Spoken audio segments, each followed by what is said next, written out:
Shavua Tov, Chodesh Tov Mevorach, Chodesh Kislev, le mois de Kislev. Kislev, c'est la résonance de Kesalim, les reins. Il est marqué un des versets dans les psaumes de David Amelech, Alav Shalom, Vayasimu Belohim Kislev. Le peuple d'Israël a posé en Hachem, c'est-à-dire l'Éternel, dans sa magnificence, dans la tribu de Elohim, le pouvoir des pouvoirs, la puissance nécessaire, urgente, vitale du monde. Ce nom domine la création, domine les êtres, domine chacun particulièrement, et de lui, ce nom, son là, on extrait le mot Bina. Bina, cela veut dire la troisième partie de l'intelligence de l'âme qu'un homme peut, s'il mérite, par des actions, des bonnes actions, par la purification, la Kedusha de Bina. Kedusha de Bina, ça veut dire la construction. Je parle de cela parce que on dira dans le chanson de Hanouka, Bene Bina, les enfants de la Bina. Les enfants, c'est les Hashmonaïm. Ils sont les enfants de la Bina. Qu'est-ce que ça veut dire? Que la notion, ils sont les enfants de la Bina. Ils ne sont pas les enfants de la Hokma. Ils ne sont pas les enfants du Hesed. Non. Ils ont atteint le niveau d'intelligence 3, qui est Bina. La Kedusha de la Bina. Je vais m'atteler à expliquer ça aujourd'hui dans ce cours. Ce mois de Hanouka, où va se produire donc la lumière de Hanouka, c'est pas seulement, il ne faut pas attendre seulement le 25 qui se lève. Il débute dans l'embryon de Chodesh Kislev. Dès qu'il y a l'émergence de cet embryon, eh bien, à partir de là, il nous faut prier, demander le Or à Torah, la lumière de la Torah. Cette Torah constitue la Torah écrite et la Torah orale. La Torah écrite, elle est posée dans le Sefer Torah. Ça ne suffit pas. Ça, c'est la matière grise. Ça, c'est la Chokma. Chokma, c'est une matière grise. On te pose des matériaux. On te pose une page, un parchemin, un texte. Mais ce texte est rempli de sagesse. Mais cette sagesse, il nous faut la construire. Il nous faut aussi l'intégrer. C'est-à-dire vivre la sagesse. Nous sommes des croyants. Nous avons la foi. Mais ça ne suffit pas. Il faut arriver à extraire la lumière, bina, intelligence, intuition, Mévin, il comprend d'avar, mitor d'avar, il comprend quelque chose de quelque chose, comme l'architecte qui va poser les plans, mais l'architecte, il va définir où va se trouver telle chambre, la cuisine, etc. Pour cela, il lui faut un binyan, il faut une construction. Pour cette construction, il faut bina, il faut la dimension 3. Le Zohar HaKadosh dit Torah, la Torah nafkat mechokma. Elle émerge, elle a émané de la sagesse divine. Mais la sagesse divine est incommensurable et elle est fermée. Il faut une main experte pour essayer de déchiffrer, décoder qu'est-ce qui est marqué dans cette Torah, qu'est-ce qu'on peut déduire, qu'est-ce qu'on peut apprendre, comment il faut se conduire. Il nous faut pas seulement la feuille de route, mais il faut le permis de conduire. Et le permis de construire. Pour ça, on fait tout avec beaucoup d'intelligence, de bina. Le mois de Kislev, nous pouvons tous et toutes attirer sur nous la lumière de la bina. Et je vais essayer de l'expliquer dans ce cours-là. Je vais d'abord regarder dans la paracha. Parce que le fait que Hanouka arrive, Hanouka c'est la lumière du Hinour. C'est bien d'étudier la Torah, c'est bien de pratiquer les mitzvot, mais l'essentiel c'est l'amour que l'on doit porter aux enfants, à nos enfants. Donc Hinour, Hanouka, si on parle de Béné Bina, sont devenus les enfants de la sagesse et de l'intelligence. Bina. On parle ici de Banim, des enfants. Et cette péricope de Toldot, elle se réfère à l'éducation des enfants. On n'a jamais parlé de l'éducation des enfants. C'est un sujet qui est extrêmement délicat et extrêmement difficile. Il faut vraiment travailler laborieusement, en profondeur et sans relâche. Et ça, c'est pas évident. On peut être fort dans tous les domaines. On peut être fort dans l'étude, enseigner. On peut être médecin, on peut être architecte, on peut être tous les corps de métier. Mais lorsqu'il s'agit de transmettre ce que tu es, pas la sagesse, mais la bina, comment construire les autres, c'est très difficile. Et c'est pourquoi nous sommes obligés de regarder le luminaire de la Torah de la paracha de cette semaine, Toldot. Donc Toldot 2, nous avons déjà diffusé un premier cours, vendredi. Ce soir, avec l'aide de Hachem, il y aura le shiur sur Facebook, sur YouTube, du cours de Radio JM. Mais là, on va s'atteler à quelques versets que la Torah nous dit dans le chapitre 25, verset 25. Vayetse harishon admoni. Et le premier est sorti, il était roux. Kullo entièrement, k'adberet se'ar, comme une veste de poil. Vayikre'u shemo Asav. Et ils l'ont appelé Asav. Je m'arrête là. Nous allons regarder Rashi. Admoni, qu'est-ce qu'il dit Rashi dans Admoni? Siman hu sheyeh shofer damim. C'est un signe qu'il va être verseur de sang.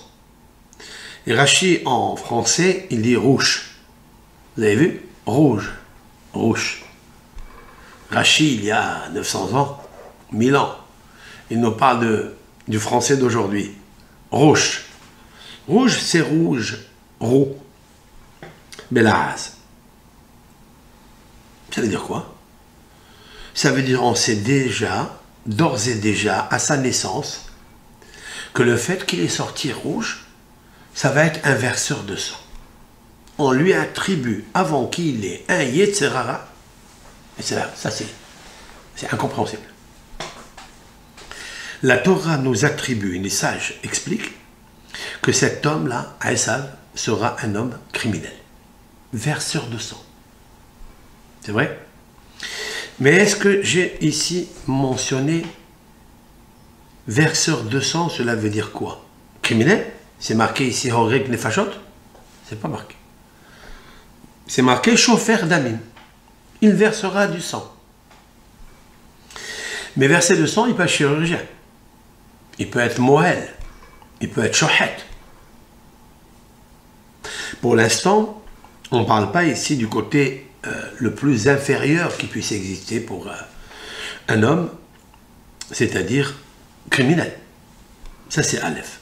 Mais nous voyons aussi que la Torah nous apprend que quand un enfant, quand il naît avec certains signes, il nous faut la consigne de faire très attention où il va aller et comment le diriger.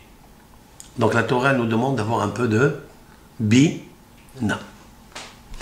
C'est pas évident que les parents, quand ils voient leur enfant, des fois, se comporter tout jeune, d'une façon ou d'une autre, que ce soit positif ou négatif, on n'a jamais fait attention de dire, bon, c'est un enfant. Est-ce qu'il faille maintenant le corriger? Est-ce qu'il faille maintenant l'éduquer? Est-ce qu'il faille maintenant l'orienter? On ne pense pas. Ça, c'est primo. Secondo, c'est une grande erreur qu'on ne pense pas. Et troisièmement, c'est que nous n'avons pas, même si on se rend compte de ça, nous n'avons pas l'intelligence pour le construire, pour lui donner les atouts, et cela pour la simple raison, parce que nous ne les avons pas nous-mêmes. Donc, il est nécessaire de savoir et de connaître qui tu es. Quand toi, tu sais qui tu es, et même grand, tu es âgé, à plus forte raison quand tu es jeune, un jeune marié, il faut que tu saches quelles sont les intelligences de sainteté qui habitent en toi. Nous avons déjà parlé de certains cours de l'initiation à la mystique juive pour connaître les 4 niveaux de l'intelligence de la Kedusha qu'une personne a. On est obligé de savoir ça pour avoir le décodage de l'enfant, l'âme enfant que tu as amené au monde. D'où je sais tout ça? Ici. Vayetze Arishon Admoni, la Torah met en exergue, et le premier est sorti Admoni, rouge, Kulo ke aderet se'ar. Il est entièrement une veste, une cape de poil. Et qu'est-ce que ça fait, ça? S'il est entièrement poil, eh bien, ils ont compris qu'il était Adir, c'est-à-dire qu'il était fort. Aderet vient du mot Adir. C'est quoi Adir? Puissant. Pourquoi il est puissant? Parce qu'il y a un deuxième signe, c'est-à-dire le se'ar, le poil. Jusqu'à là, c'est un phénomène d'une grossesse et d'un accouchement assez bizarre.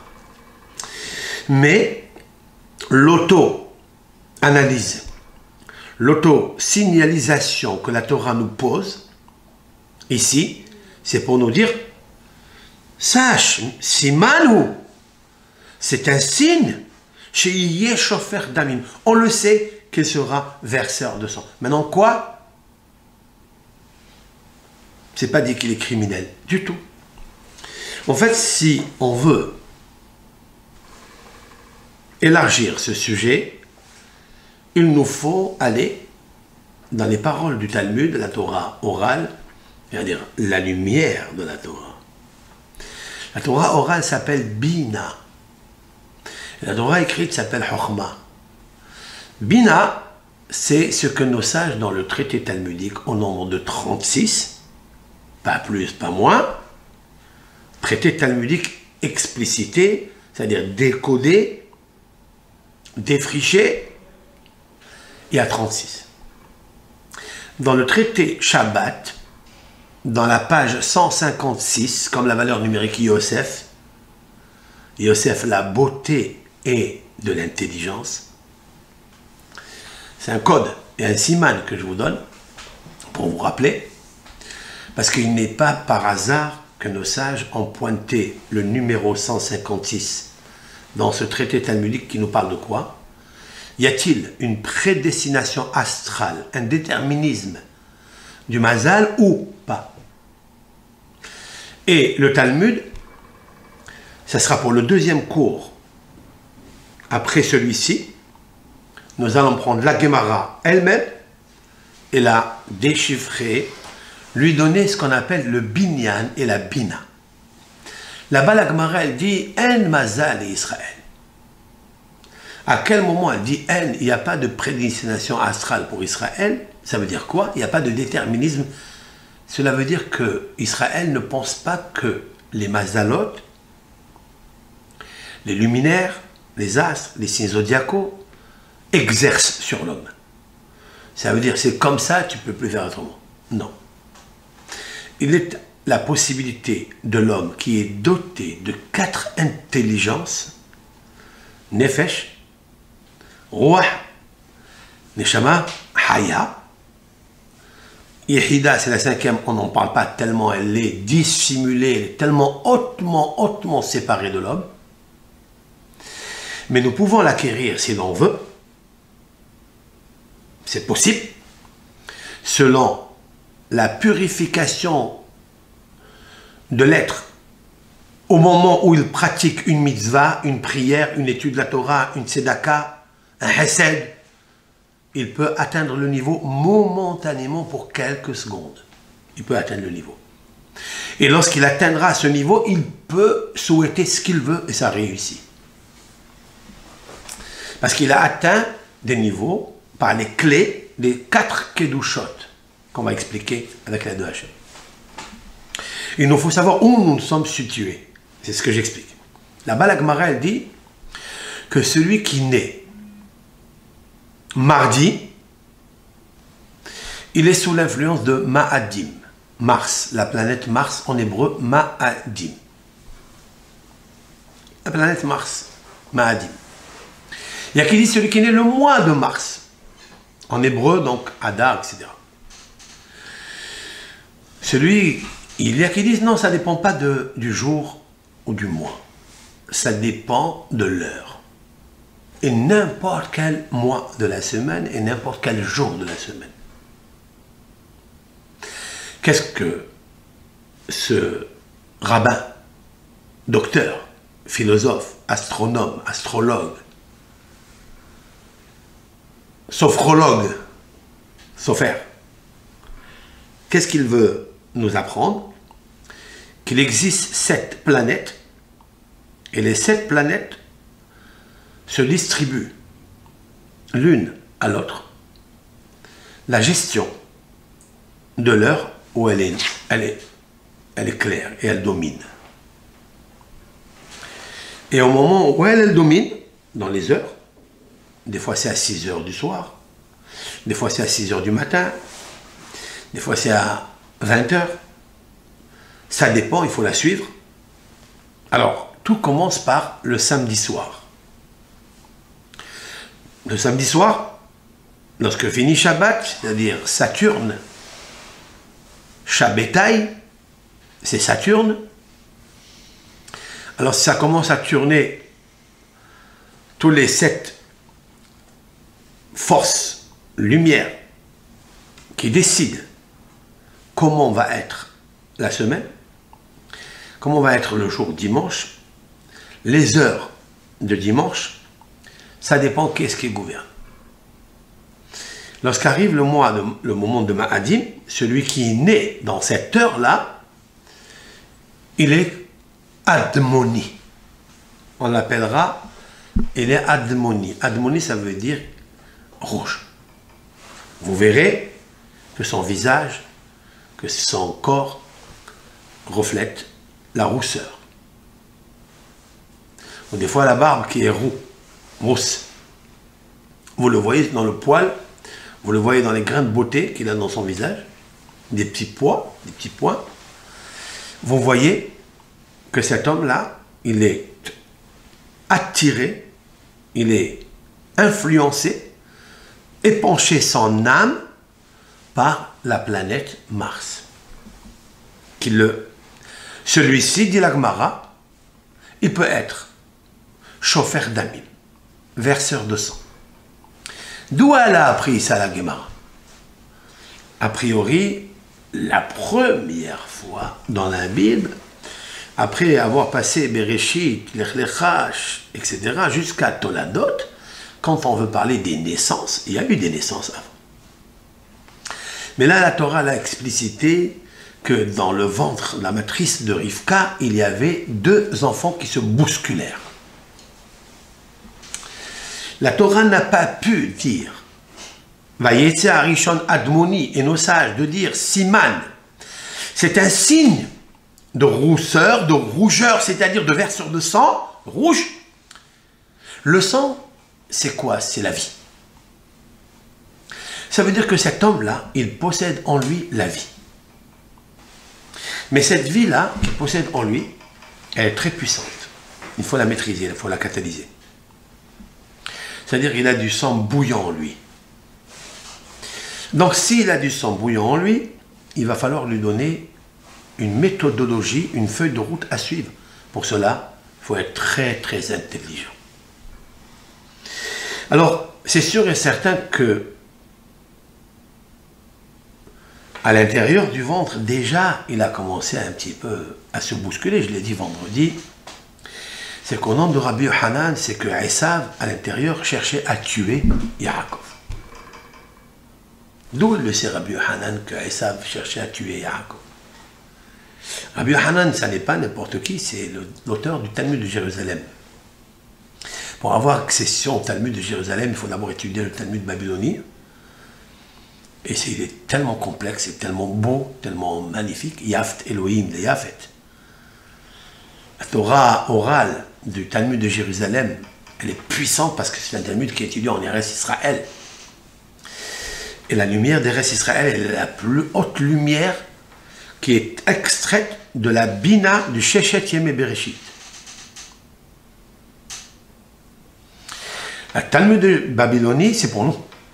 C'est-à-dire, c'est une lumière qui est tellement grande, forte, puissante. Son éclairage est tendre. Nous, les êtres humains, nous pouvons recevoir cette lumière.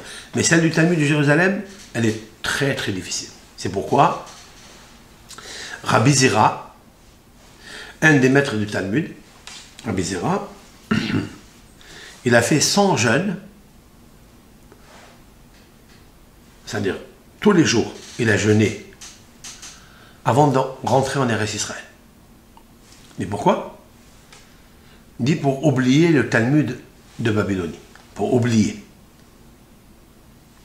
Alors le Gaon Ben Ish Hai demande à ce qu'un maître qui s'est peiné toute sa vie pour avoir la connaissance du Talmud et des connaissances de la sagesse de la Torah, il fait un jeûne pour oublier la Torah. C'est possible? La réponse est non. Pas oublier la Torah elle-même, mais oublier la méthodologie, comment on apprend la Torah. Et qu'est-ce que ça veut dire? Ça veut dire que le Talmud babylonien, il y a des écorces dedans. Il y a des parasites dedans. Je m'explique. Il explique le Ben Ish Hai. Lorsque vous prenez le Talmud, le cheminement intellectuel, vous trouverez une référence. Cette référence, nous cherchons d'où on l'a tirée. La Bible, le Midrash, etc. Et puis il y a une question. Sur cette question, un répond. Et avant de lui laisser le temps de répondre, il lui pose encore une deuxième question. C'est pas organisé. Vous savez pourquoi? Laisse-le. Normalement, on pose d'abord une question, laisse répondre. Tu ne peux pas poser 3 questions et après je te réponds 3 réponses. Donne-moi une question, je te réponds. Dans le Talmud babylonien, c'est pas comme ça. Il pose une question avant que l'autre lui réponde, il pose une deuxième question et il l'embrouille. Si ce n'est pas un docteur de la Mishnah, c'est pas possible. Et pourquoi? D'où ça vient ça? Ça vient de Babel. C'est un Talmud qu'on a étudié à Babel. Et Babel, elle est maudite, Babel. Elle ne se construira jamais. Pour cause de la division. Parce que Babel, la tour de Babel, a voulu diviser. Quand ils ont dit « je veux diviser », pour nous faire un nom et un renom. Montons jusqu'au ciel. Battons-nous avec le Créateur. Autrement dit que quelqu'un qui veut le nom, le renom, eh bien il se dispute. Et il fait la discorde entre l'un et l'autre. Qui étaient ces gens de Babel? C'est qui? C'était tous des réincarnations des semences, âmes, que Adam Arishon a jetées en vain pendant 130 années. C'est ce qu'explique le Harizal à Kadosh dans son livre Sha'ar Psukim, qui est répété dans Sha'ar Gilgulim, qu'on verra avec l'aide de Hachem pas à pas. C'est des semences, puisqu'il était séparé de sa femme, eh bien il a jeté des semences. De ces semences-là sont nées des forces négatives. Il est né à Hitler, il est né à Haman, il est né à ceci, cela. Toutes les âmes qui ont possédé ces âmes semences de Adam Arishon, eh bien tous ceux-là sont devenus des tueurs à gages. C'est-à-dire ils sont nés sous la planète de Shofar Damim. Parce qu'on ne peut pas s'imaginer que la perte de la semence, c'est vraiment celui qui tue. Pas un, deux, trois. C'est des milliers de lumières. Et ces lumières ne partent pas en vain. Ces âmes vivantes, vivaces, vont se transmuter dans des corps qu'on appellera des corps étrangers. C'est-à-dire d'autres personnes. Pas étrangers veut dire convertis. Ça aussi c'est vrai.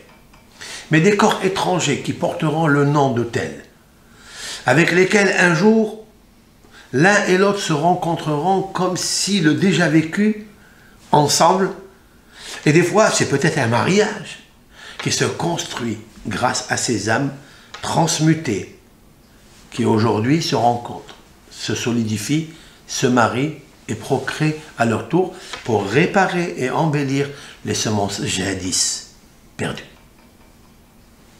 Et c'est pourquoi, dans cette paracha, il vient Rabbi Yochanan, qui est l'auteur du Talmud de Jérusalem, mais qui est tellement cité dans le Talmud de Babylonie.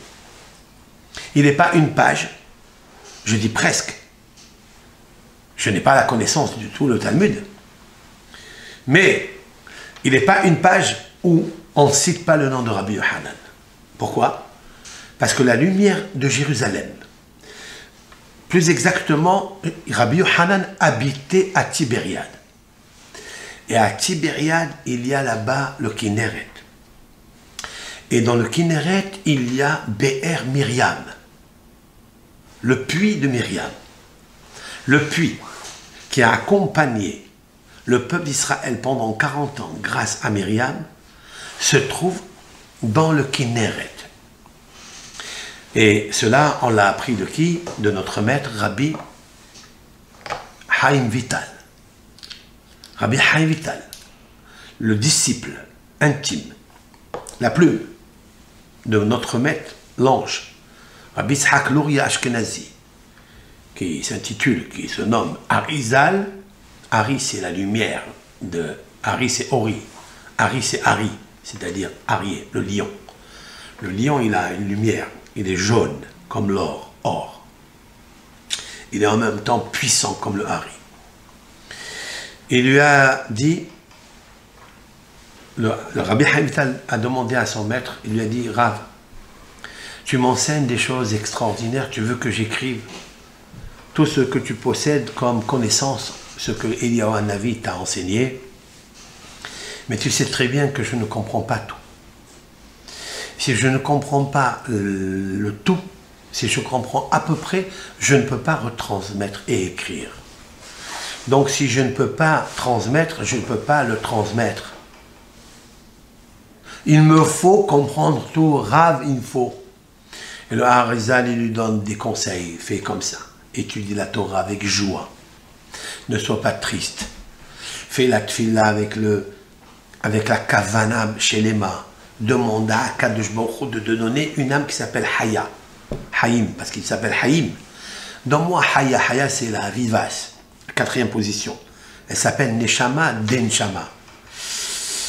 D'accord? C'est l'âme de l'âme. Ça veut dire que nous avons une âme, mais il y a une âme qui est juste une couverture, un écrin sur l'âme qui est l'essentiel, le cœur de l'âme.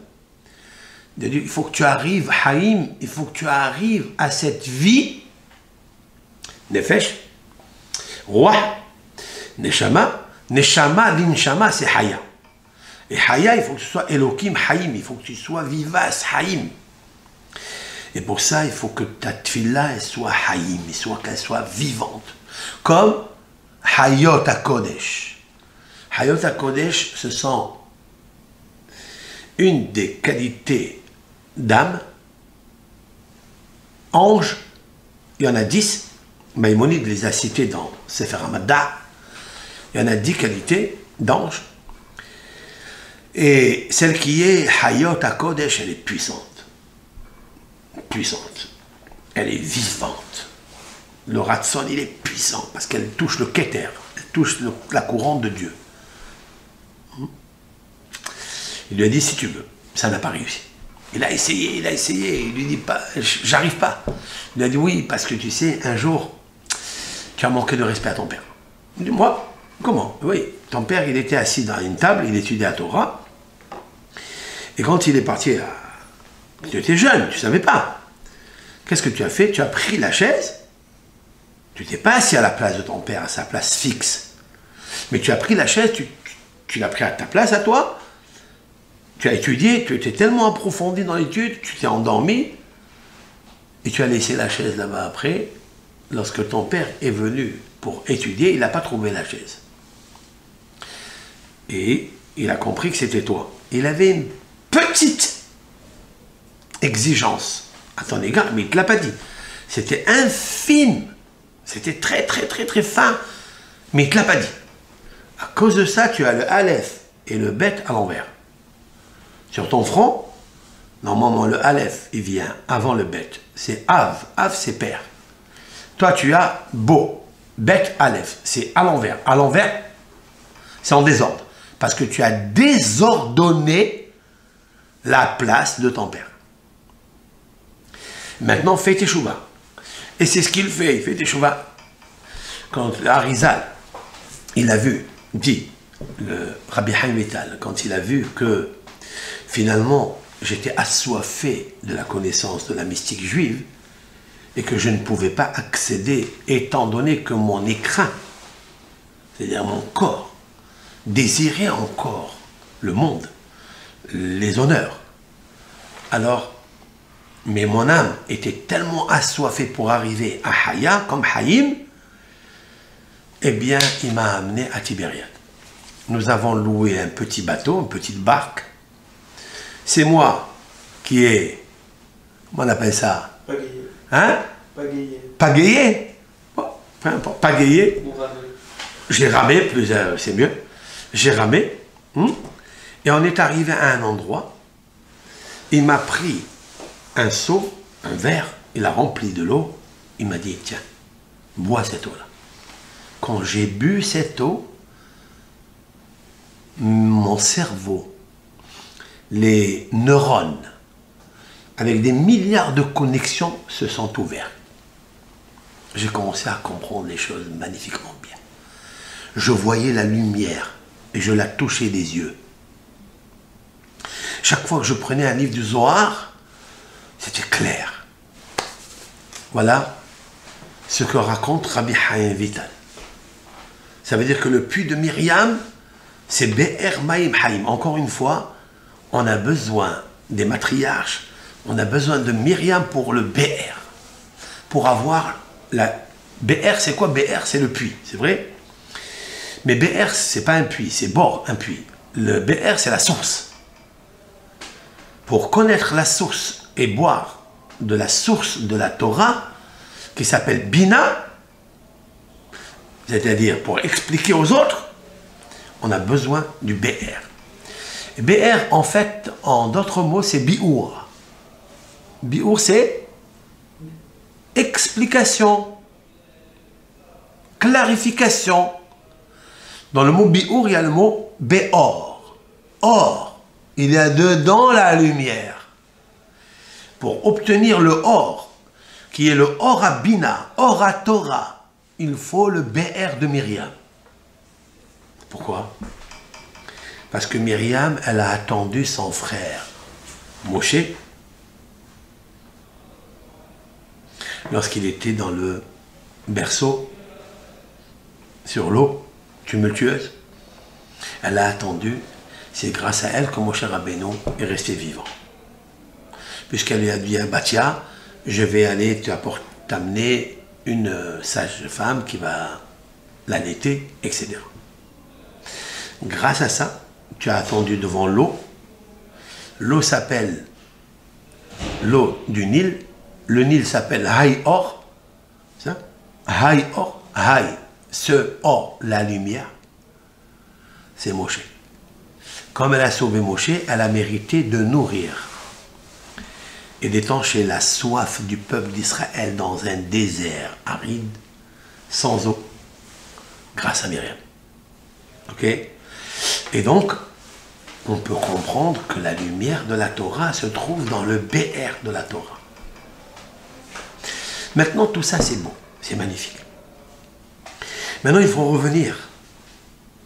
Vayetze Arishon Admoni, on va lire ensemble, Rabotai.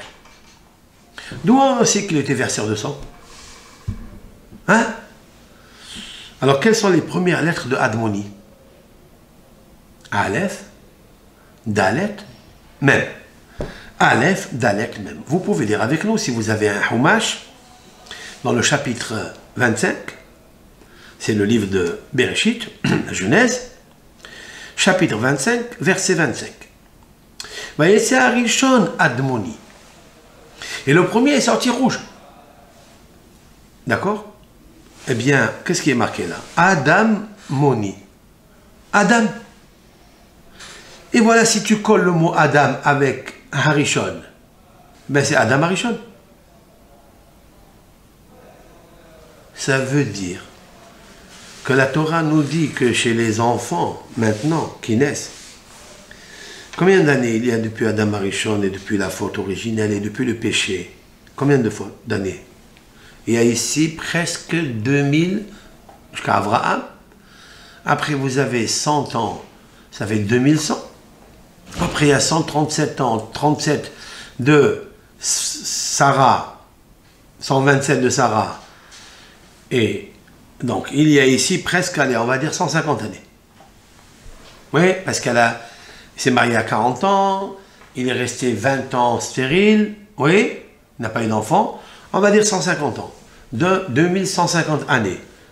La Torah nous parle, elle nous revient ici à un enfant qui naît, il naît rouge, et la Torah dit des mots. Il aurait pu dire Vayetze Ehad Admoni. Mais un est sorti. C'est quoi Harishon? Harishon, c'est Adam Harishon. Ça veut dire que les forces négatives de Adam Harishon qui symbolisent le versement de sang, parce qu'il avait fait donc la perte séminale où se trouve la vie, cette vie-là, il l'a versée, ça s'appelle Shofer Damim, parce qu'il a versé des sangs, eh bien, il est coloqué à Deret Se'ar, il est complètement à Deret Se'ar, ça veut dire qu'il est touffu de poils. Et qu'est-ce que ça a à voir avec le Se'ar?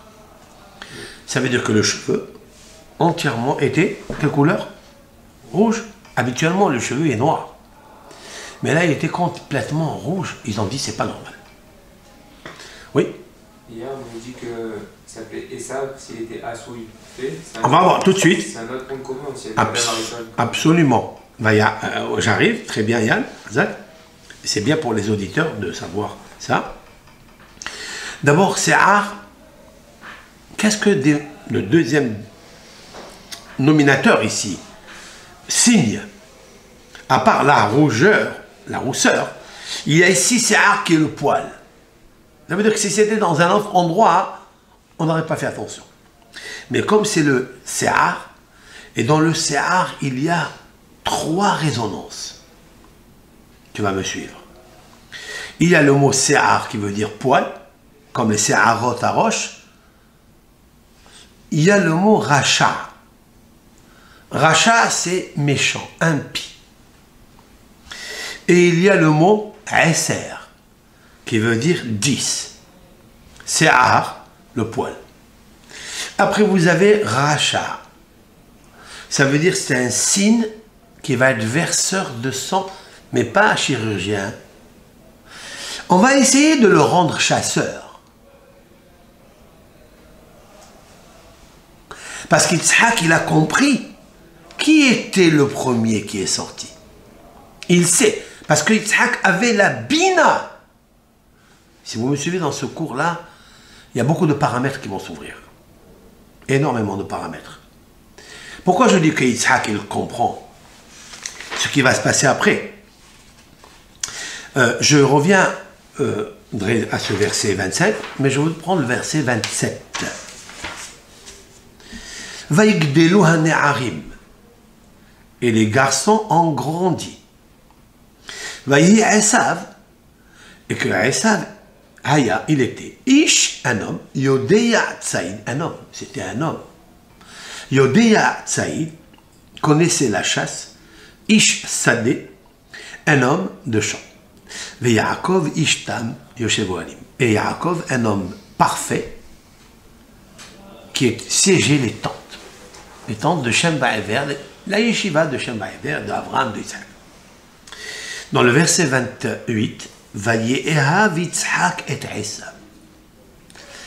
Et Yitzhak, Vayehav, il a aimé tout le temps. Quand? Maintenant? Maintenant ou tout le temps? Depuis qu'il est né? Depuis qu'il est né. On ne comprend pas pourquoi. Il dit parce que Yitzhak, il aimait Esav depuis qu'il est né, Kitsaïd Befi, parce qu'il lui a apporté, selon le sens simple, qu'il lui a apporté le gibier dans sa bouche. Rivka Ohevet et Yaakov, et Rivka aimait Yaakov, mais ne nous explique pas pourquoi elle aimait Yaakov. Pourquoi?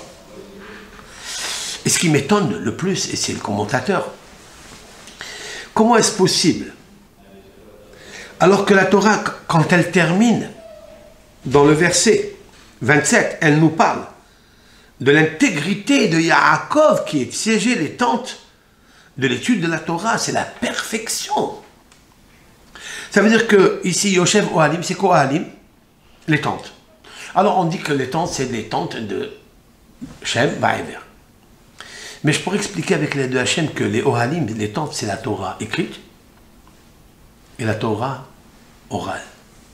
C'est que Yaakov se perfectionnait dans la sagesse, qui est la Torah écrite, c'est-à-dire la matière grise, mais il ne suffisait pas la matière grise. Il allait en profondeur pour aller chercher la bina, aller chercher le cœur et l'âme de la Torah.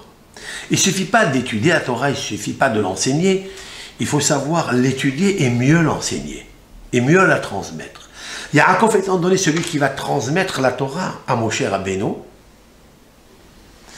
parce que Moshe Rabbeinu et Yaakov sont de père, la même Neshama, l'un la Torah écrite et l'autre la Torah orale. Torah Tziva Lanu Moshe, la Torah que nous a ordonné Moshe, Moracha, elle est déjà un héritage qu'il a, Yaakov, de l'assemblée de Yaakov. Yaakov a enseigné la Torah que Moshe nous a ordonnée. Mais où il a étudié la Torah? Ben Yaakov s'est installé pendant 84 années. Vous écoutez? 84 années depuis son jeune âge, c'est-à-dire Vaïgdelu hane'arim. Et là, la Torah nous dit quand les enfants grandirent. Ça veut dire jusqu'à présent, on ne sait pas qui est le tzaddik, qui est le racha. Personne ne sait. Et que Esav, il est né roux, et que l'autre, il était un homme lisse, ça, personne ne peut deviner. Il n'y a pas de présage pour l'un ni pour l'autre. Quand est-ce qu'on voit que les garçons commencent à prendre leur chemin? Quand ils grandissent, et ils actionnent. Vaïgdelu hane'arim. Ah, voyez, Esav. C'est quoi Esav? Esav, c'est Maasé. Suivez-moi. Esav, c'est une action. Yaakov, c'est quoi Yaakov? Yaakov, c'est saisir. Il a saisi le talent de Esav. Ohez. Il prend. Mais il n'agit pas, juste il prend. Mais tandis que Esav, il marche. L'autre, il est Yoshev. Un, il est Yoshev, Ohalim, il est assis, sans action. La plus grande action que Dieu il veut du Ham Israël, c'est de ne pas faire de l'action, ni l'artiste. C'est de rester dans les sièges de Shem Ba'ever, l'étude de la Torah. Il y en a deux, la Torah écrite et la Torah orale. Ça, c'est le but de tout l'Am Israël et tout le monde doit connaître la Torah. Comme dit Rabbi Chaim Vital, dans Sha'ar HaKdamot, le portique des préfaces. Avant de rentrer pour comprendre le Etz Haïm, l'arbre de la vie, qu'a écrit son maître, il a fait des préfaces. Là, la première, il dit que chaque juif, homme, il devra connaître le Pardès, c'est-à-dire le verger de la Torah. Le sens littéral, allusif, allégorique, ésotérique. Il doit le connaître. Pourquoi? Parce que Akadosh Baruch Hu, il lui a donné, lorsqu'il est arrivé la première fois au monde, il lui a donné ces 4 niveaux. Il aurait pu, en tous les cas, atteindre les 4 niveaux. L'âme végétative, l'âme évolutive, l'âme émotionnelle et l'âme vivace. C'est ça le Pardès. Pshat, ça c'est l'âme végétative. Sens littéral, sens simple. Compris? Ruach, c'est le remez. Midrash, c'est la neshama. Et la Chokhma, c'est-à-dire la Chokhma de la Chokhma, c'est en fait Haya. C'est le Sod. Parce que dans le Sod, quand tu rentres, tu pénètres le secret de ce verger après avoir consommé le sens simple, le sens allusif, le sens allégorique, midrashique. Tu peux boire du vin. Quand tu te saoules par le vin de la Torah, tu rentres dans un monde qui n'est pas un monde terrestre. C'est un monde magnifique. Et là, tu vis. Mais il faut toujours rester accroché aux 3 niveaux premiers. Pas t'envoler, sortir du corps. Il faut rester toujours avec le corps. C'est ce que j'ai expliqué. Sous Kof Mamash, il faut avoir d'abord un support. Où poser ton texte? Ne prétexte pas. Sois près du texte. Toujours. Et c'est ça que la Torah vient nous dire ici. On ne sait pas ce qui se passe dans le ventre de Rivka. Parce que Rivka, c'est marqué Vaïtrot, c'est soit Banim Bekirba. Et les enfants se bousculaient Bekirba, à l'intérieur de l'eau. On peut demander pourquoi Bébitna, pourquoi pas Bébitna, comme c'est marqué après dans ses entrailles, dans son Rehem, dans sa matrice. Pourquoi Bekirba? Parce que Kirba, c'est l'anagramme du mot Rivka. Rivka Kirba, ça veut dire qu'en fait c'est la maman à l'intérieur d'elle que se pose le problème. Qu'est-ce que ça veut dire qu'il se pose le problème? En quoi elle est fautive de tout ça? Non, elle n'est pas fautive. C'est-à-dire que les transmutations des âmes qui arrivent chez elle, elle est d'une grande responsabilité et d'un grand rôle. Qu'elle peut embellir les neshamot qu'elle a dans son ventre. Comment elle doit faire? Pas s'énerver, rester calme, louer l'Éternel, remercier l'Éternel par l'esprit, par la bouche, par des bonnes actions. Nous on le sait ça. On le sait dans le Maxime de nos pères. Dans le Maxime de nos pères, c'est marqué Rabbi Yoshua ben Hanania. Rabbi Yoshua ben Hanania, c'était un élève, un disciple de Rabban Yohanan ben Zakkai, qui a vécu au 2e temple. Oui. Il avait un élève, il s'appelle Rabbi Yoshua ben Hanania, un des maîtres de Rabbi Akiba. La Gemara, le Maxime de nos pères, nous disent Ashrei Yoladeto. Heureux la maman qui l'a mis au monde. Et les autres, non. Tous les autres élèves de Rabbi Yohanan ben Zakkai, la maman, elle n'est pas heureuse. Aussi, elle doit être heureuse. Tout le monde doit être heureux.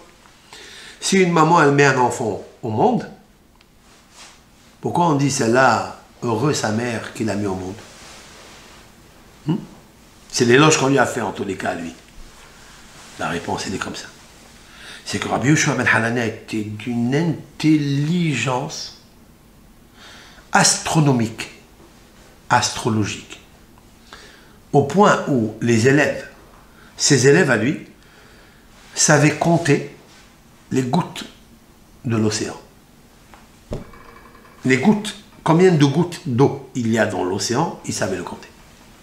par des permutations, des tsiroufim, du nom HaKodesh de la Torah. Alors, qui était cet homme-là? Qu'est-ce qu'il était, lui?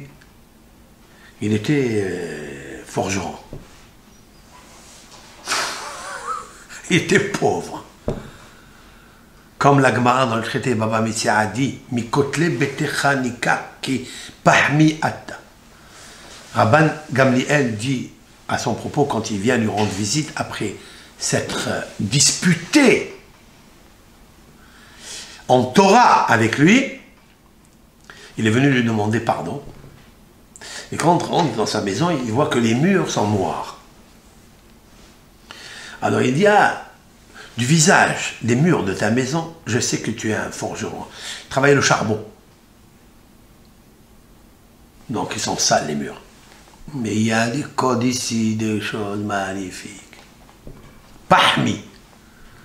Pahmi, c'est celui qui est pahmi. Pah, c'est menafeyah. Menafeyah, souffle. Là, le souffleur, pour chauffer le charbon et le faire vivre, quoi. Qu'est-ce qu'il lui dit, une chose pareille? C'est ça la discussion qu'il y a entre Rabban Yohanan ben Zakkai à propos de Rabbi Yoshua ben Hanania. Il avait une sagesse. C'est que lui, il arrivait avec le souffleur, hein, à allumer les autres. Mais pourquoi il est arrivé à allumer les autres? Parce qu'il était chaud à l'intérieur de lui. Et pourquoi il était chaud? Parce que sa mère, elle le prenait dans le berceau, dans la poussette, et elle l'a amené au Beth Midrash. Depuis qu'il était petit, il est né. À 8 jours après le Brit Mila, elle l'a amené, elle se mettait dans la Ezrat Nashim, dans la salle des femmes, elle mettait son bébé pour qu'il écoute toutes les paroles de Chachamim. C'est la seule qui a fait une chose pareille. On dit, s'il a acquis autant de sagesse, c'est parce que sa mère, Ashrei Yonato, qu'est-ce que je vois de là? Que la mère, qui est intelligente, elle surveille le bébé quand il est dans le ventre. Et elle surveille quand il naît. C'est là où elle commence à devenir la bina, la construction de l'enfant. C'est un rôle très, très, très, très impressionnant et très délicat pour une femme. Rivka, tous les enfants qui se disputent en elle, en Rivka, en son nom, parce que Rivka, c'est la résonance de la dispute à l'intérieur de nous. Mais qui est bas, tu comprends? Et c'est pour ça qu'elle est stérile pendant 20 ans. Parce qu'elle n'a pas encore catalysé le bébé qui va venir en elle. Toutes les femmes stériles, il faut savoir que Akadosh Baruch Hu, il a fait en sorte que, certes, mais il a donné la possibilité du temps pour qu'une femme se parfaire. Elle se perfectionne. Et lorsqu'une maman se perfectionne avant d'être maman, le bébé qui arrive au monde, il est toujours un éclairage pour le monde. Il faut le savoir, ça. Que ce soit dans les chanteurs, dans les artistes, vous remarquez que les couples, la maman qui a supporté, qui a subi, mais qui ne s'est pas cassée, qui ne s'est pas brisée, qui a continué à espérer et à réfléchir comment construire par la création de l'imaginative, comment on va construire son fils qui va venir au monde. Il n'est pas là encore, il n'y a rien. On l'a vu chez Sarah, on l'a vu chez Rivka, on va la voir chez Rachel, et on l'a vu chez Hannah. Toutes ces grandes femmes, c'était des femmes qui ont eu que des illustres enfants. Mais comment? Parce qu'elles n'ont pas laissé venir une âme n'importe laquelle. Elles se sont auto-travaillées, observées, de savoir, pour observer l'extérieur, qui va être le fils qui va sortir de moi, lorsque j'observe l'auto-observation de mon intérieur. Quelle est l'âme que je possède? Est-ce qu'une âme végétative, comme toutes les personnes, hommes, femmes, qui peuvent avoir, donc les bébés qui sortent au début, ils ne sont pas tellement forts, tellement d'éclairage. C'est qu'il y a une souffrance à l'intérieur d'elle. Grâce à cette souffrance, Hachem Yitbarach, il va se rapprocher d'elle. Et elle va tirer du nom de Dieu, Yud, Ke, Vav, Ke. De quelle lettre va-t-elle tirer la Kedusha de l'intelligence de l'âme? Si elle le tire du He, qui est derrière, c'est-à-dire le Yud, Ke, Vav, Ke, le dernier, ça sera une âme végétative, qui est intelligente, mais matérielle. Il aimera le matériel. Énormément le matériel. Si c'est du Vav, il sera un enfant évolutif. Rouah, beaucoup d'esprit. Beaucoup de communication. Le souffle de la communication sera... Pourquoi? Parce qu'elle, elle a préparé la parole. Au lieu de s'insurger, elle a modifié la mauvaise parole en bonne parole, et elle a catalysé et elle l'a élevé. Parce qu'elle a chanté à Dieu, elle a pris les Tehillim, elle a pris la Torah, elle a parlé aux pauvres, elle a consolidé les autres. Alors Dieu lui donne un enfant de Rouah. Et si elle est celle qui est émotionnelle, c'est-à-dire le désir de la restreinte, elle a parlé à Hachem. Et elle s'est purifiée dans la tfila, dans la prière, qui est aujourd'hui l'essence même de l'âme. Et de la connexion avec Akadosh Baruch Hu, elle reçoit une neshama grandiose. Cela prend des fois 1 an, 2 ans, 3 ans. Cela prend chez Rivka 20 ans. Lorsque tu gardes 20 ans, j'ai expliqué que 20 c'est Yud. Parce que Yud, c'est Yud Vav Dalet. Oui? Yud Vav Dalet, c'est la valeur numérique 20. Yud c'est 10, Vav c'est 6, Dalet c'est 4, 4, 6 et 10 ça fait 20. Ça veut dire quoi? Elle a pris la Neshama de la lettre Yud, Ke, Vav, Ke, autrement dit, Neshama de Neshama. La Neshama de Neshama, qui est Neshama de Neshama? C'est 2 personnes qui sont arrivées au monde. C'est Yaakov et Esav. Et la preuve, c'est que Esav, ce n'est pas n'importe qui. Va alors, Vayehav Yitzhak et Esav, oui. C'est vrai que Yaakov, il est Ishtam Yoshev Alim, c'est quelqu'un qui est assis, il a l'intelligence tranquille. Mais il a compris que chez Yaakov, il y avait une âme, mais qui n'est pas encore assez puissante pour sortir dans le monde et sacraliser ce monde matériel. Parce qu'il nous faut agir sur la matérialité pour la sacraliser, pour l'élever, pour la faire monter un peu plus vers les hauteurs. Comme on prend un animal, on l'égorge et on pense à le faire monter comme holocauste à Dieu sans qu'il y ait une arrière-pensée de dire je veux le manger en dehors de Jérusalem ou en dehors de Beth Amikdash ou bien avec un sakin, avec un couteau qui est pagoum, écorché, etc. Tous ces écorchements doivent être supprimés pendant l'investissement de la mitzvah. D'accord? Vayehav Yitzhak et Esav, oui, et Esav. C'est quoi Esav? Maaseh. Parce que nous sommes dans le monde de l'action. Et qu'ils sortent rouges. Voyez, c'est Harishon, Adam Moni. Adam, Harishon. Harishon, Adam. Waouh! Ça veut dire que la Torah vient comprendre que c'est un homme qui peut arranger tout l'historique négatif de Adam Harishon. C'est pour ça que Yitzhak, il a aimé Esav. Alors comment on l'a appelé? On va écrire où chez moi Esav? Pourquoi? Parce que d'abord la Torah elle a dit qu'il est rouge, ok? On vient de le dire. Mais qu'Aderet Sehar, elle a compris que dans Sehar, il y avait Racha. Il peut être un Racha. Et je vais l'expliquer. Mais il peut être aussi Eser. C'est quoi Eser? 10. C'est quoi 10? Il peut corriger 10 malédictions qu'a reçues Adam Harishon après la faute. Et Fanta? Waouh, c'est beau ça. Mais s'il devient rachat, alors il va faire du rach. Ra'ash, c'est du bruit. Il fera du bruit dans le monde. Mais un bruit de malédiction. Et c'est ce qui va se produire. Alors on va écrire chez moi Esav. Pourquoi? Parce que Esav, en fait, Asouï, dit le Midrash, il est fait, il est complet, il est parfait. Dans quoi il est parfait? D'intelligence, on ne sait pas encore. Mais il est parfait dans son corps. Ça indique bien qui il est. Que c'était l'homme du monde de Maassé. Maassé. D'accord? L'homme qui est parfait dans le monde des actions.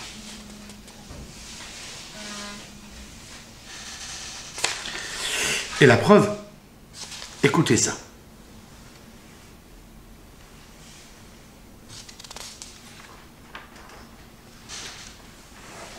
Vayomer Esav el Yaakov.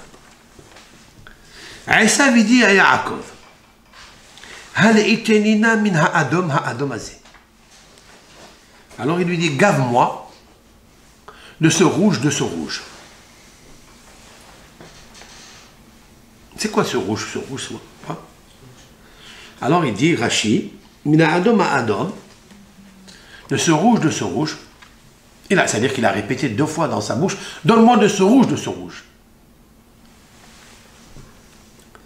Rashi nous explique, Adashim, Adumot, c'était des lentilles rouges. Mais Oto Hayom, met Avraham. Ce jour-là est mort Avraham. Pourquoi il est mort Avraham? Nos sages disent voilà pourquoi. Chez Loïr et Esav, Ben Beno, Yotse le Tarbut Ra.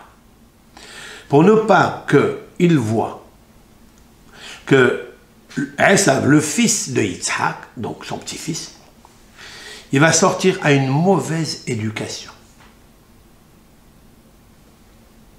Ve'enzo seva tova shiftiho akadosh baruch hu. Et alors, ça peut lui faire quoi? Eh bien, Akadosh baruch hu, il a dit, tu vas mourir avec une vieillesse bonne. C'est quoi une vieillesse bonne? C'est-à-dire rassasiée. Savea. Comme la Torah le stipule après, Vayamot Avraham zaken vesavea, beseva tova, zaken vesavea. Et Avraham est mort vieillard, vesavea, il était rassasié. Il était rassasié de quoi? Rassasié parce que il a vu dans son vivant son Olam Haba. Comme ça disent nos sages. Je m'arrête là, parce que je veux revenir sur ce sujet. Et Abraham est mort, Zaken, Beseva Tova, Zaken Vesavea. Une bonne vieillesse. S'il avait vu Esav sortir à une mauvaise éducation, qu'il était pilleur, chasseur, coureur, tueur, oui, il n'aurait pas eu une Seva Tova, une vieillesse bonne. Elle aurait été mauvaise. Pourquoi? Parce qu'il voit son petit-fils. Et alors, quel est le... Pourquoi ça va gêner tellement Abraham? Mais plus que ça. C'est quoi Vesavea? Seva Tova, c'est une bonne vieillesse. Mais c'est quoi Savea? Pourquoi la Torah nous a dit qu'il est rassasié? Rassasié de quoi? Disent nos sages, dans le Midrash, que l'Éternel, il lui a montré le Olam Haba. Jamais une personne au monde, même le plus grand des prophètes, ne peut avoir ce mérite. Que de son vivant, on lui montre, dans la lumière de sa Neshama, c'est-à-dire que Avraham Avinu a atteint un niveau tellement haut de Yehida. Yehida, ça veut dire le 5e niveau, comme les 5 lettres de Avraham. Il aurait pu obtenir que 4 niveaux d'intelligence, parce qu'il s'appelait Avram. Mais grâce à la lettre He, c'est l'ouverture, on lui a ouvert les portes du ciel pour voir tout ce qu'un homme ne peut pas voir, qu'un ange, que Dieu peut voir. Alors il est savère, alors il est rassasié, parce qu'autrement dit, est-ce qu'il existe un homme ici dans ce monde, avec tous les biens qu'il a, avec tout le bonheur qu'il a, on peut dire qu'il est rassasié? Ce monde-là ne rassasie personne. Et d'où je le sais ça? que ce monde ne rassasie pas. Abraham Avinu, si la Torah a marqué un mot n'est pas celui qu'on dit « Ah, j'ai fini de manger, je me suis rassasié, ouf ! Voilà, j'ai fait une affaire, j'ai gagné tant, ça m'a rassasié. » Personne au monde ne peut sortir une chose pareille de sa bouche. Ça serait un mensonge, ou bien un imbécile. Parce que le rassasiement ne se fait pas avec les choses matérielles. Il ne peut s'acquérir qu'avec la spiritualité. Et la spiritualité, elle a des niveaux. C'est le 5e niveau de Abraham avec 5 lettres. Avec la lettre E, l'ouverture de tous les mondes. Donc je sais qu'un homme, il ne peut pas dire que je suis Savéa dans ce monde. Parce qu'il est marqué un verset dans les proverbes du roi Salomon. Toujours, je fais référence. Michelet. Le roi Shlomo dit Vegam hanefesh lo timale. Et même l'âme, elle ne se remplira pas. Se remplir de quoi? Le Midrash nous dit, dans le Midrash Kohelet, Vegam hanefesh lo timale. Et l'âme ne se remplit pas, ne se rassasie pas. Machalema davar domé. Exemple, parabole, à quoi ça ressemble? Les Héroni, c'est-à-dire un villageois, ou bien quelqu'un qui habite la ville, Shera'a bat Melech, qui a vu la fille du roi, belle, riche, unique, Verotse l'Issaota, il a eu envie de se marier avec. Il est allé la voir. Il lui a dit, écoute, moi je ne suis pas né au palais. Je ne suis pas d'une dynastie royale. Mais j'habite la ville. Je n'ai pas de moyens, mais je suis prêt à tout faire pour te combler, pour te rassasier. Marie-toi avec moi. Est-ce qu'elle voudra? Elle n'a pas besoin de lui. Elle ne voudra pas, tu sais pourquoi? Parce qu'elle est la fille du roi. Quand on est la fille du roi, il ne manque rien, on est rassasié. Tu ne vas pas venir, toi, qui es villageois, et tu vas me combler à moi. C'est pas possible. Il dit, nos sages disent, ça c'est la parabole, quel est le satellite? Le satellite, c'est que le corps humain, c'est le villageois. On lui donne ici du bonheur, on lui donne aussi des plaisirs, des désirs dans ce monde. Mais avec tous ces désirs-là, il ne peut pas combler la fille du roi qui habite en lui. C'est l'âme de Dieu, du roi, Akadosh Baruch Hu. Il ne peut pas la combler. Parce qu'elle est d'une émanation tellement spirituelle, tellement vie, sans parasite. Alors, tu ne peux pas la rassasier. Le gamma nefesh, l'otimane. L'âme, qui est le nefesh, tu ne peux pas la combler. Alors, comment ça se fait que la Torah a écrit sur Abraham et Savéa? Voilà, on vient de dire que Shlomo HaMelech, il dit que ce n'est pas possible qu'on remplit et qu'on comble de bonheur spirituel une âme. La réponse est, le Savéa qui est marqué ici, ça n'est pas dans ce monde, parce qu'il n'y en a pas. C'est le Savéa, on lui a ouvert les portes du ciel et il a vu des choses que seulement une âme peut voir. Et là, il était rassasié. Mais en fait, cette possibilité, on peut l'avoir nous aussi dans ce monde. Comment? Savéa Yalin, Bali Pakedra. Il est un verset comme ça, qui est écrit dans les proverbes du roi Salomon. Savéa Yalin, ça veut dire Savéa. Rassasié, Yalin, il dort. Il dort rassasié. Bal, il paquedra. On ne lui montrera pas du mal. De quoi s'agit-il? Le Talmud dans le traité Berachot explique. Kol hasavea masbia asmo bedivre Torah. Tout celui qui se rassasie par l'étude de la Torah et après il dort, Dans son sommeil, on lui montrera jamais des mauvais rêves. Un mauvais présage. C'est incroyable. Quelle est la résonance, interprétation de ces paroles fabuleuses du Talmud? Lorsque quelqu'un dort avec les soucis de la journée, quels sont les soucis de la journée que nous avons? Comment je vais gagner ma parnassa? Comment je vais faire la fin du mois? Comment je vais gagner? Chacun à son niveau, chacun à sa course. Et qu'est-ce qu'il a besoin? Quand il dort, vous remarquerez toujours transbaïd, je ne sais dans quoi. Dans des cauchemars, et il se réveille fatigué. Parce qu'on a traversé des mondes, des labyrinthes, où son âme, elle a vu. Parce que l'âme, elle monte, on lui fait visiter des mondes obscurs et des mondes éclairés. Mais des fois, il tombe dans les mondes obscurs. Elle voit des choses, quand elle descend, elle est fatiguée. Elle n'arrive pas. Plus fatiguée qu'elle a dormi. Pourquoi? Parce que lorsque l'âme, elle regarde des choses mauvaises, elle se fatigue.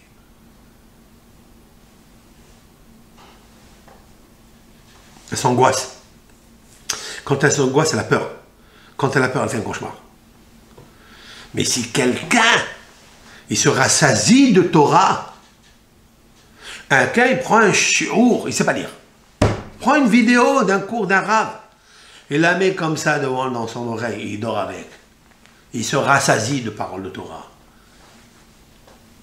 Son âme, elle est heureuse, tu l'as comblé. Savea Yaline. Tu as comblé de rassasiement, de bonheur, de lumière ton âme. Bal ipakedra. Ra, c'est le mal, c'est le guinam, il s'appelle Ra. C'est les mauvaises pensées qui arrivent dans le rêve. Bal ipakedra. Jamais on vient lui raconter des choses dans le rêve qui sont mauvaises. Bisrout ma, bisrout ato.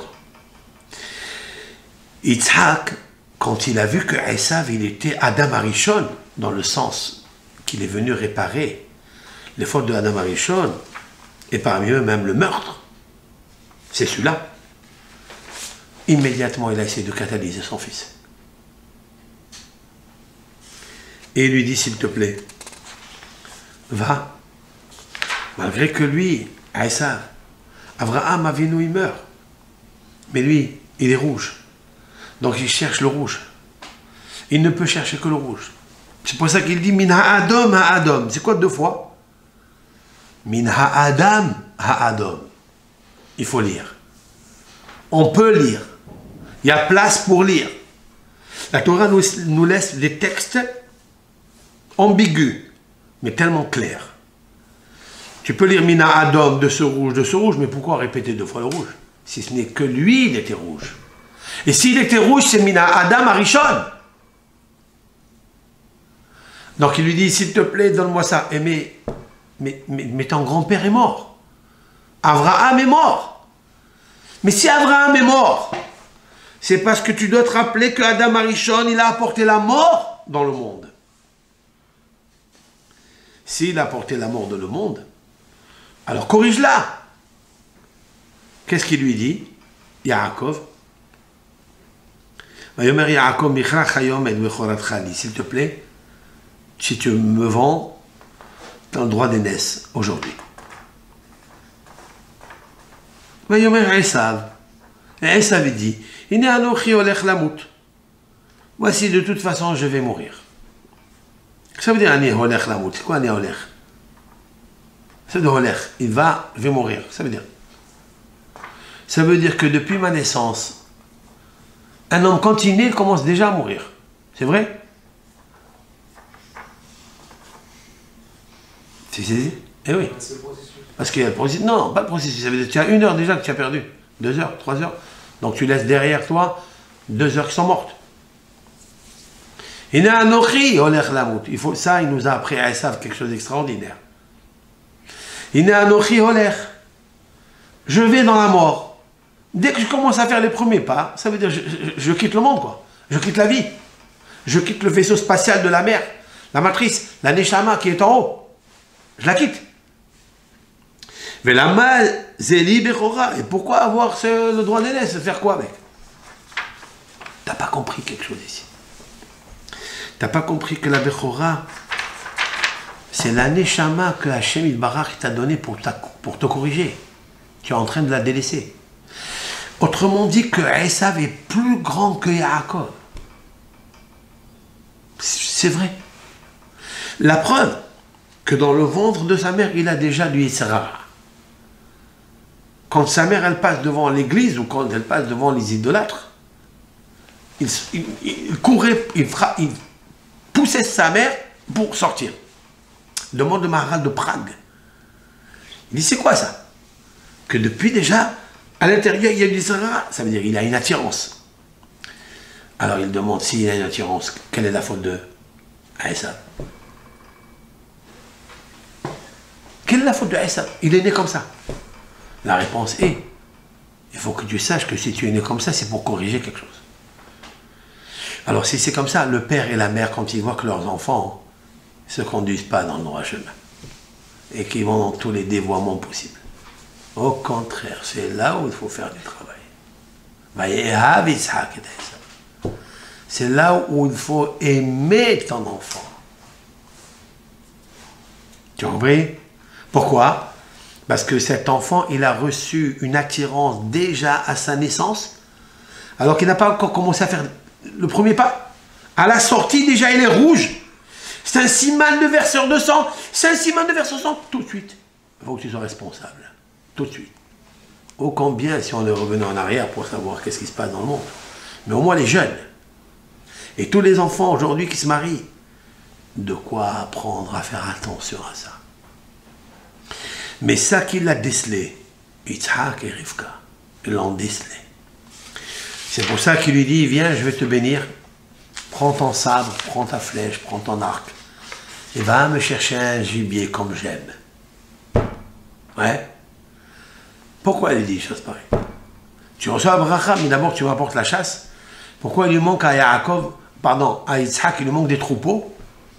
Il n'a pas assez de gibier chez lui à la maison? Hein? Pour recevoir la bracha spirituelle, il faut une bracha matérielle d'abord. Tu es un homme d'action. Il lui dit, et je reviens au texte parce qu'il est tellement fort ce texte, c'est dans le Chichi, hein? C'est dans la 6e montée. Il est marqué là-bas.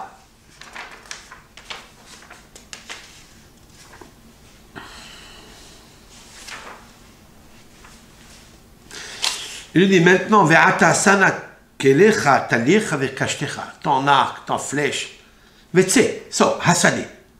Où? Hasade, où c'est? Dans le mont Moria. Ve'soudali, Saïd. C'est quoi ve'soudali? Et prends pour moi, Saïd, d'accord? Ça veut dire, quand tu vas chasser mon fils, fais le lit pour moi. Ne le fais pas pour ton plaisir. Waouh! Tu peux dire à un enfant, va à la chasse, va pêcher du poisson. D'accord? Si c'est qu'une pêche pour prendre du plaisir, c'est pas bon ça. Mais si tu dis, va mon fils, va et amène-moi du poisson, que je mange du poisson, tu le fais pour moi, tu vas lui donner une mission plus importante. Un rôle à un niveau élevé. Va assez li, pardon, vetsoudali, et chasse pour moi.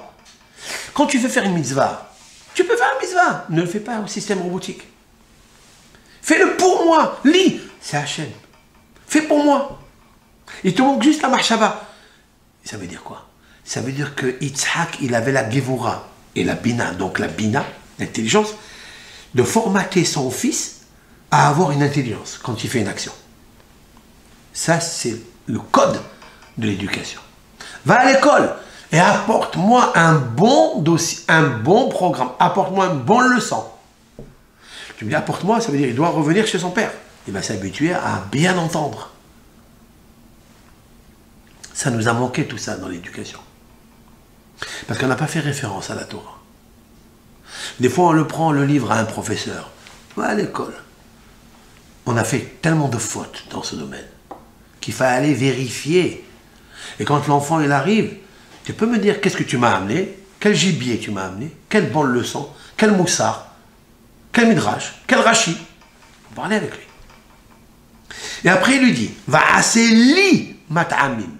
Il dit pas, va assez mat'amim. Et fais-moi des bons plats. Ka'asher ahavti, comme j'aime. Vehavi ali ve'ochela. Combien de lits il y a ici? Aseli, Tsoudali, Havi Ali. 3 fois le mot lit dans une action, c'est la même. Il peut lui dire, va, apporte-moi, comme ça, va, chasse du gibier, apporte-le, et fais-le-moi, fais pour moi, 3 fois le mot lit. Ça veut dire, quand tu vas à la chasse, maintenant, quand tu vas aller, pense à moi. Quand tu vas l'attraper, pense à moi. Quand tu vas faire le plat, pense à moi. Et quand tu vas me l'amener pour manger, pense à moi. Même quand tu me l'amènes. Tu fais travailler Mahshava, Dibour et Ma'asé. Ça c'est Va'asé, ça c'est Esav. Parce que Esav c'est le monde du Ma'asé. Va'asé li mata'amim. Fais pour moi. Ha. Heureusement qu'il arrive qu'à. Tu savais qu'est-ce que ça veut dire s'il avait reçu la bénédiction du Alam Abba? Le spirituel, c'est Esav avait reçu ça. Où serait Yaakov? Ishtam, pas tam intègre, tam naïf, il serait. Il n'aurait pas sorti les douches Shevatim, il serait sorti de Esav. Mais hélas, Yaakov était très intelligent. Parce qu'il lui a dit, lorsqu'il lui a vendu le droit d'aînesse, il lui a dit, mais la mazeli bechora. La mazeli bechora. Mais la ma bechora. Zé, valeur numérique 12. Li, pour moi. Les 12 enfants, ils vont être pour moi. Ils ne vont pas être pour moi. Ça sera pour le Bechor, c'est Yaakov Avinu. Ça, c'est la Chokhmah de la Torah. Il dit, il ne peut pas lui donner à son frère. Parce qu'il ne sait même pas pourquoi on donne des Hadashim. Pourquoi on donne des lentilles pendant la mort de quelqu'un. Pourquoi on mange des lentilles? Rachid dit parce qu'ils sont ronds. Ok. Et ils n'ont pas de bouche. Parce que l'endeuillé n'a pas de bouche. Il ne peut pas parler. Il ne peut pas étudier la Torah. Quelqu'un qui ne peut pas étudier la Torah, il n'a pas de bouche. Tiens. Comme ça, il dit Rachid. Autrement, le Yamouche, c'est faire la Torah. Zemi picha. Comme dit le psaume. Pas le psaume. C'est pas dans le psaume. C'est dans Yoshua Aleph. C'est Yoshua qui a dit que la Torah ne doit pas bouger de ta bouche. Ça veut dire que si elle bouge, tu n'as plus de bouche. La Torah, elle ne doit pas bouger de la bouche. Alors, Akadosh Baruch Hu, il a donné à Yaakov l'intelligence. Parce qu'il a étudié la Torah. Cette Torah, elle donne du or. Cette Torah, elle donne de la bina.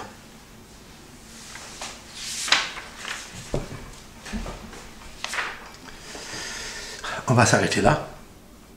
On reviendra, parce qu'il y a encore sur ce sujet profond dans les textes. En tous les cas, Esav aurait pu être un homme extraordinaire. Alors, pourquoi il n'a pas été? Ben, c'est très simple. Dit le Gaon de Vilna. Certes, il est né avec des tendances difficiles. Il est né avec des signes négatifs. Rouge, verseur de sang. Et il a versé du sang. Il a tué un fiancé. Il a pris la fiancée. Il l'a violée. Il lui a enlevé la virginité. C'est du sang. C'est un voile de sang qui est dans le corps humain. Il a cassé toutes les barrières.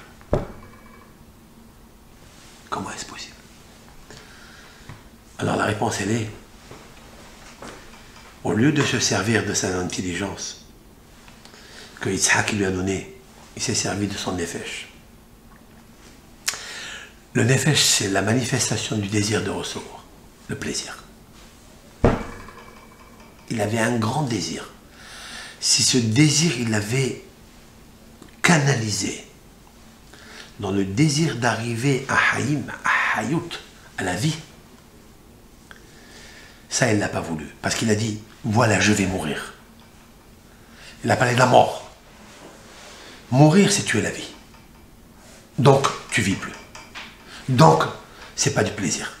Donc, c'est pas du désir. Tu as tout perdu. Il va essayer de se rattraper. Mais il ne pourra pas. Ça serait trop loin, trop tard. Par contre, il va sortir de lui Antoninus.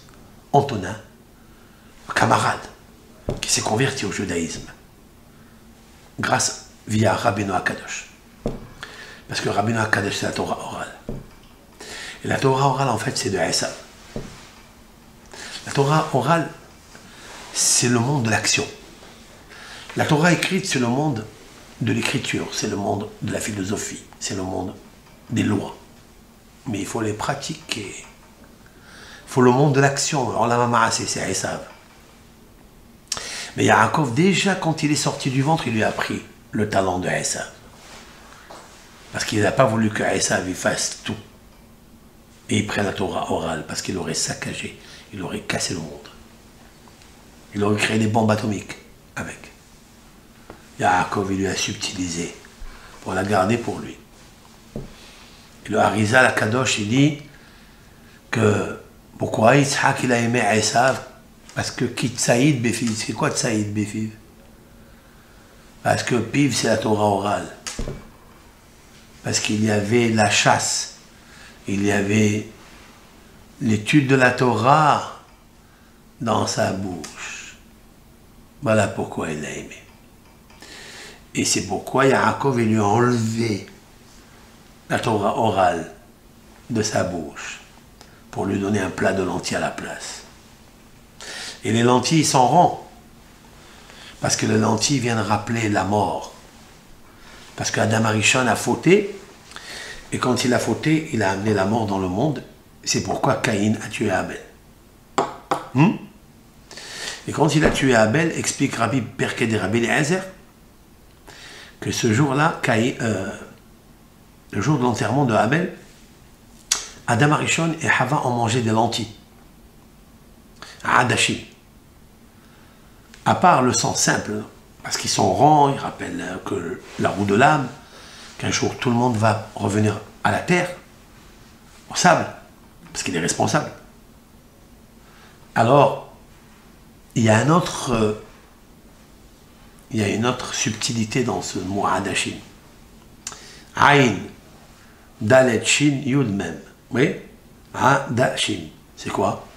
Aïn, c'est Etz, l'arbre. C'est la parole du Hida, là-bas, Shalom. Etz. Dalet, Da'at. L'arbre de connaissance. Shin, chez Achlou, qu'ils ont mangé, Adam et Hava. Yud, Yeshalchel, il va entraîner, comme Shalchelet, une chaîne. Il va entraîner, même Mita, la mort. Voilà pourquoi il s'appelle Adashi. Ce sont les lentilles qu'on met sur les yeux. Parce que la femme, elle a fauté avec l'œil. Alors aujourd'hui, on met des lentilles dans les yeux. Pour te rappeler, c'est à cause de l'œil. En fait, je voudrais dire qu'il nous faut avoir une perception, une vision claire. Grâce à Bina. Et bien sûr, dans cette période où commence Rosh Chodesh Kislev. Le mois de Kislev, c'est Or, c'est la lumière, c'est Vayar. Elohim est à Or, Kitov. Vayar. Il faut regarder. Quand tu as ton fils, comment il se conduit, il faut que tu saches, il était en toi, ce fils. S'il a reçu la Neshama, Nefesh, il faut que tu le saches. Parce que selon toi, tu sauras qui est lui. D'où je le sais? Il est un verset qui dit Yodeya Tzadik Nefesh Behemto. Le Tzadik, il connaît l'âme de son animal. Ça va? C'est quoi? Le Tzadik, il a un animal. Quel Tzadik, il a un animal? Il connaît l'âme, le Nefesh de son animal. De son animal. Chacun a un côté bestial, animal. Il faut connaître quel est le degré, comment elle s'appelle cette âme.